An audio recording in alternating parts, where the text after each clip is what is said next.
growth-minded learners. Maddie and I, well, at least I am here today with our next read aloud. And I'm really excited because if you remember, our first read aloud was a non-fiction book. That means it was full of facts and fun information we learned from that book. Yesterday's book, The Dot, was a fiction book. It was a made-up story. But it was a realistic fiction book, which means it's a made-up story that really could have happened in real life. Today we have another non-fiction book. And it is a special type of non-fiction book. It is about a very famous basketball player, Michael Jordan, and it was written by his mom, Delores, and his sister, Rosalind. And when somebody writes a book about somebody else's life, we call that a biography, and it's a special type of non-fiction. So we're going to be reading Salt in His Shoes, Michael Jordan, in Pursuit of a Dream. This is a little bit of a longer book than we've read before, but I think it has such a profound message on what it really means to have a growth mindset, because Michael Jordan is really the epitome or a really great example of somebody who has a growth mindset. So here we go with Salt in His Shoes.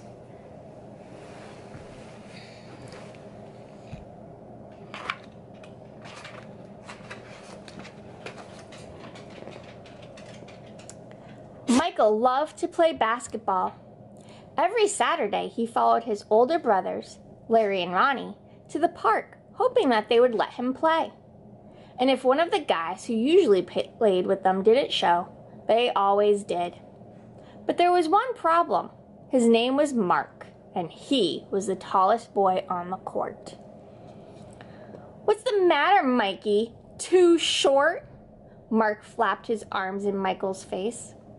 "Over here!" shouted Larry.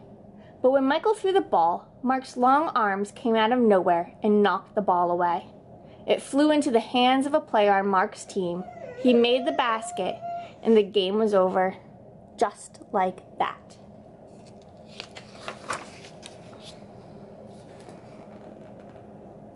"I am really sorry, guys. If I were taller, that wouldn't have happened." All the way home, Michael apologized, even though no one was mad at him. His oldest brother, Ronnie, tried to cheer him up. "Look, little brother, you played good today. Don't worry, we'll win the next time."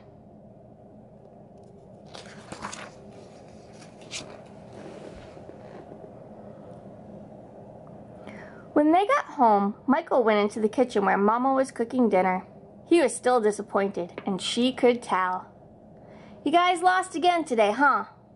Michael nodded. He sat quietly for a minute, then said, "Mama, how can I grow taller?" Now, Mama knew the answer to a lot of questions, but this was a tough one.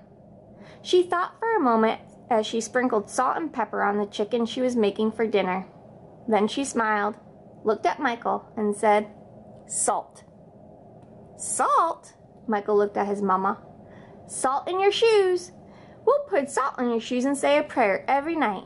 Before you know it, you'll be taller," she replied. Now, do you think that's true? Do you think salt in your shoes is going to make you taller? Let's find out. "Salt in my shoes?" Michael said quietly to himself. Surely Mama was teasing. He sat staring out of the window trying to figure out how salt was going to help him grow. He noticed the rose bushes outside in Mama's garden. They had grown high along the fence, and roses of all colors were blooming on the vines. He thought to himself, "I remember when Mama first planted those bushes." Michael's face lit up. If Mama knows how to make those rose bushes grow taller, then maybe she's right. Maybe salt in my shoes really will help me grow.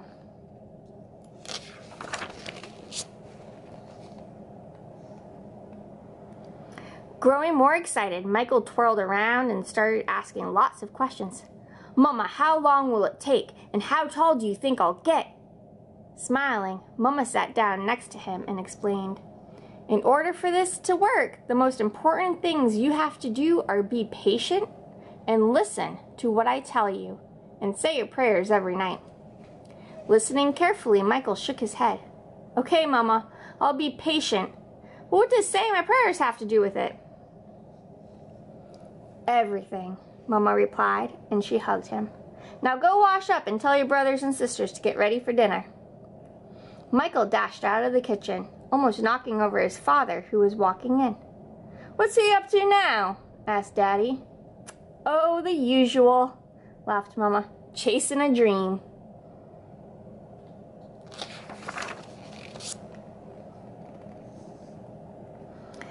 Later, during dinner, Mama noticed that Michael was barely eating anything. He was already daydreaming about being taller. Michael, first things first. You won't grow if you don't eat, especially your vegetables, Mama said. But I'm not really hungry, he said. Raising her eyebrows, Mama gave him a stern look. Slowly, Michael picked up his fork and began to eat. Minutes later, his plate was clean, and he was asking for more. That evening at bedtime, Michael set his favorite game shoes on the floor next to the growth chart hanging on the wall. Then he put on his pajamas, said his prayers, and jumped into bed.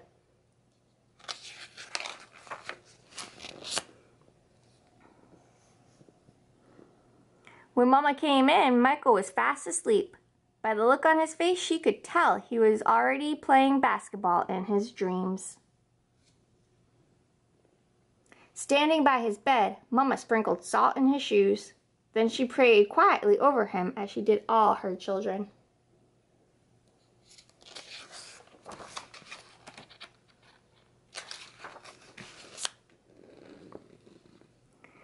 Dear God, please help Michael to be the best he can be and to give his best in all that he does. And Lord, could you please make him just a little bit taller tomorrow than he is today? Thank you. Amen.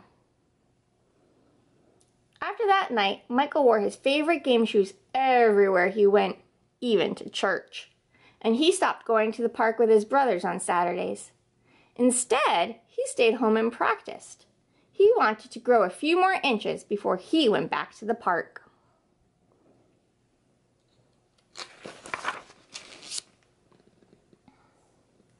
After 2 months of practicing and waiting patiently and praying, Michael stood next to the growth chart on his wall. Nothing. He hadn't grown an inch. He was disappointed, but he did not stop believing. I've just got to give it time like Mama said, Michael thought to himself. And that is what he did. 2 more months of practicing went by and still nothing. Now Michael was becoming a little sad. Not only had he not grown 1 inch, but he also missed playing basketball with Larry and Ronnie. About the only thing he didn't miss was being picked on by Mark. When the next Saturday came, his brothers tried to get Michael to go with them to the park, but he wouldn't budge. Mama had begun to worry. When she saw Michael sitting alone on the steps, she said to Daddy, "Maybe you should go out and talk to him."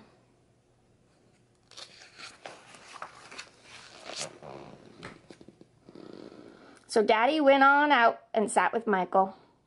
"What's wrong, son? You haven't gone to the park with your brothers for a while now. Are you okay?" Michael didn't say anything at first. Then he looked at Daddy and said, "I thought I would at least be a few inches taller by now. I did everything Mama told me to do, but nothing's happened." "Michael, why do you want to be taller?" Daddy asked. "If I were taller, I'd be a great player, and I could help our team win," Michael answered. "But you are a great player, son, and you already have everything it takes to be a winner right in here." Daddy tapped Michael on his chest. "Being taller may help you play a little better, but not as much as practice, determination, and giving your best will. Those are the things that make you a real winner." Michael thought about what Daddy said for a minute. Then suddenly, he jumped up and took off. "Where are you going?" Daddy yelled after him. "I've got a game today, and I'm late," Michael yelled back.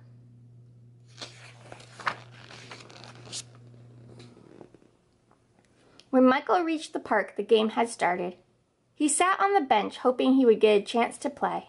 And he did. The game was almost over and the score was tied when John, one of the guys on Michael's team, fell and hurt himself. Here was Michael's chance. Michael joined his team in the huddle as they gathered on the sideline for a timeout. Okay, the game is tied. All we need is 1 point. Who wants to take the shot? Ronnie asked. He looked in Michael's direction. Feeling more confident than ever, Michael said, I'll do it.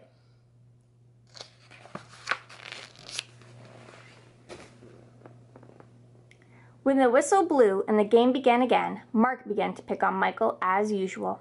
Still trying to play with the big boys, huh? Mark taunted. But Michael paid him no attention. Taller or not, he had been practicing, and today he was determined to win.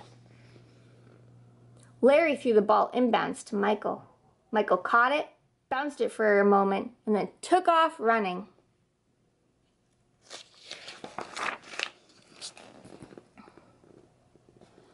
As he approached Mark, Michael shifted to his right. Mark followed, but while he was still shifting, Michael spun to his left. He stepped behind Mark and shot. The ball arced far above his opponent's head and fell silently through the hoop. 2 points! The game was over! Michael's team had won. It was just as Michael had dreamed. When he realized what he had done, Michael took off running and didn't stop until he had reached home.